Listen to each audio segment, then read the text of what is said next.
Before you get to the 5 real deadlines this month, one thing to clear up fast. If you've seen a video claiming there's a nationwide September property tax deadline for seniors, or that you have to file something by September 30th to keep your Medicare or Social Security, that's false. There's no such federal deadline. Some counties genuinely do have real September property tax dates, and I'll flag one at the end, but there's no single nationwide one. And nothing about your Medicare or Social Security disappears if you don't file anything this month. Now, here's what's actually real. 5 things happening this September that can affect your taxes, your healthcare costs, and your 2027 income. Not all 5 apply to every person watching, and that's fine. This isn't meant to alarm you into thinking every item is a 5-alarm fire. I'll tell you who each one affects in the first sentence, so you'll know within about 10 seconds whether to lean in or skip ahead to the next one. First, September 15th, the estimated tax payment deadline. This one's for you if you have retirement income that doesn't have federal tax automatically withheld. IRA withdrawals, Roth conversions, capital gains from selling investments or property, rental income, or pension income without withholding set up. If your only income is Social Security and withholding has already been covering your taxes, you can skip this one entirely. Here's why it exists. The IRS runs on pay-as-you-go, and without a paycheck's automatic withholding, you're expected to pay estimated taxes quarterly. The third quarter payment, covering June through August, comes due Tuesday, September 15th, 2026. Miss it, and you may be subject to penalties and interest. Miss it, and you may owe an estimated tax underpayment penalty.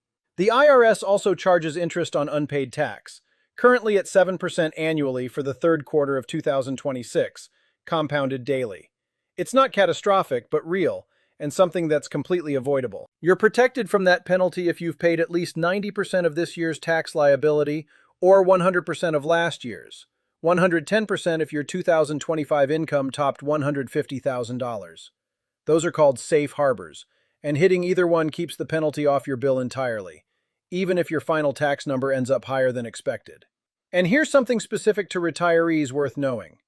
Withholding taken from a pension, Social Security, or an IRA distribution counts as paid evenly across the whole year, no matter when it was actually withheld.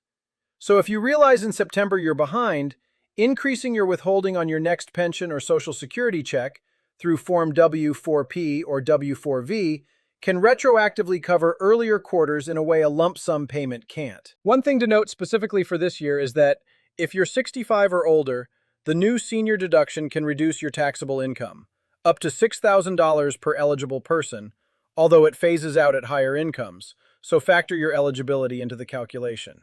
Bottom line, add up this year's income and what's already been withheld or paid. If your withholding and estimated payments aren't on track to meet the IRS safe harbor rules, calculate the required third quarter payment and make it by September 15th. Second, by September 30th, your Medicare Advantage or Part D plan is required to mail you an annual notice of change, the ANOC. This is for the roughly 60 million people on a Medicare Advantage or standalone Part D plan. Your Medicare card looks exactly the same next year. What's underneath it doesn't have to. The ANOC spells out your plan's actual 2027 terms: premium, deductible, which drugs are covered and at what cost, which doctors and hospitals stay in network, and whether extras like dental, vision, or an OTC allowance are shrinking. 2 changes are already locked in nationally, so you'll see them no matter which plan you're on.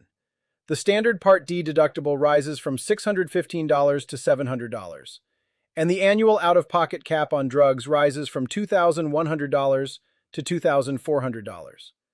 What's specific to your own plan, only your ANOC will tell you. When it arrives, don't set it aside for later. Check 4 things. Are your actual medications still covered? At the same tier, a drug moving up even 1 tier can mean hundreds more a year. Are your doctors still in network? Don't assume, confirm it directly. What's your realistic total annual cost, not just the premium on the front page? And are your supplemental benefits, OTC allowance, dental, vision, being scaled back for next year? You can't switch plans yet in September, by the way. That window is October 15th through December 7th. September is for reviewing, October is for acting. If comparing plans feels like more than you want to sort through alone, SHIP counselors offer free, unbiased help with no commission involved. Find yours at shiphelp.org. Third, and this is the fastest one to actually act on, If your Medicare Advantage plan gives you a quarterly OTC allowance or flex card, roughly two-thirds of individual MA plans do. Most of them don't roll unused balances forward into the next quarter. Whatever's still sitting on that card when the third quarter ends September 30th is typically gone starting October 1st. Not carried over, not refunded. Not every plan works this way, so don't assume. Check your plan's member portal or evidence of coverage. Or just call the number on the card and ask two direct questions. Do I have this benefit at all? And does my Q3 balance expire on September 30th? If the answer to both is yes, spend it before the deadline. Order through your plan's catalog or use the card at a participating retailer for eligible items like vitamins, pain relievers, or first aid supplies. It's money that's already yours. There's no reason to leave it sitting unused on a card in a drawer. Fourth, and this one carries real financial weight for the people it affects. Roughly 14 million Americans get extra help, also called the low-income subsidy, which cuts Part D drug costs by an average of $5,700 to $6,200 a year. Some of them each year get a redetermination letter from Social Security, SSA Form 1026, usually mailed in August or September, asking them to re-verify they still qualify, because extra help isn't automatically permanent once you're granted it. That letter starts a 30-day clock the moment it's mailed. Miss it, and your extra help can be terminated starting the following plan year. You'd keep Medicare Part A and Part B untouched, but your drug costs could jump significantly overnight, from a few dollars a month to potentially hundreds. Because the envelope arrives without any bold warning on it, it's genuinely easy to mistake for routine mail and set aside for later, which is exactly how people miss the window without ever meaning to. If it's sitting on a counter at your house right now, or arrives in the next few weeks, open it, fill it out completely, and mail it back in the postage-paid envelope within 30 days. If you need more time, call SSA at 1-800-772-1213 and ask for a 30-day extension. They'll grant it. And if you've never been on extra help but think you might qualify, roughly under $23,940 a year for an individual, or $32,460 for a couple in 2026, it's worth applying through ssa.gov or that same phone number. Approval also automatically wipes out any Part D late enrollment penalty you might be carrying. Fifth, and there's no action required here, just something worth understanding correctly, because there's a lot of noise around it right now. Your 2027 Social Security raise is being calculated as we speak. The COLA is based on inflation data averaged across July, August, and September is the final month in that calculation. That data gets published by the Bureau of Labor Statistics in mid-October, currently scheduled for October 14th, with the official SSA announcement following shortly after. So any specific number you've already seen floating around, 3.6%, 3.8%, whatever it was, isn't official yet. Those are forecasts from groups like the Senior Citizens League or AARP, built on their own models, and they can still shift before October 14th. Last year's COLA came in at 2.5%. Current forecasts are running a bit higher for 2027, but treat all of them as estimates, not numbers to build a budget around just yet. And when the real number does land next month, hold it loosely. A higher COLA raises your check, genuinely good, but part of that increase gets absorbed by rising Medicare Part B premiums, which come straight out of your Social Security payment before you ever see it.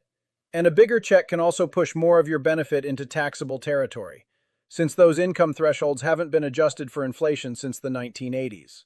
The net effect is still positive. It's just usually smaller than the headline percentage makes it sound. So it's worth waiting for the real number before you build it into any spending plans. One quick regional note.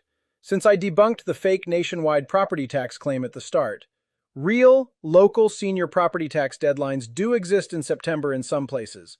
A handful of counties in Massachusetts, Arizona, and Maryland, for example, have senior exemption or assessment freeze applications due around September 1st. Most states offer some version of a senior property tax break, and most of them go unclaimed simply because nobody applied. A 5-minute call to your county assessor's office asking what senior programs exist and whether you've already applied for all of them could genuinely be worth real money to you. So quickly, here's everything in one place. By September 15th, if you've got IRA withdrawals, capital gains, or other non-withheld income, check whether you actually owe an estimated payment. By September 30th, read your Medicare ANOC in full the day it arrives and check your drugs, your doctors, your total cost, and your extra benefits. Also, by September 30th, use up any leftover quarterly OTC balance before it resets to zero.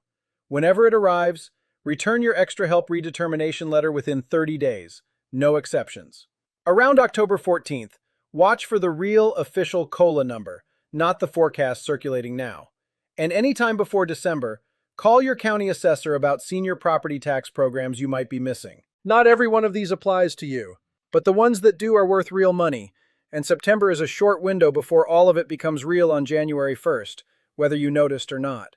If one of these was news to you, especially the extra help letter or the estimated tax payment, let me know in the comments. And if someone you care about is on Medicare or Social Security and has never heard of the ANOC or the extra help review, send them this video. The mail that quietly changes their retirement costs is arriving this month. If you found this video helpful, consider subscribing for more videos like this. Take care, and I'll see you in the next one.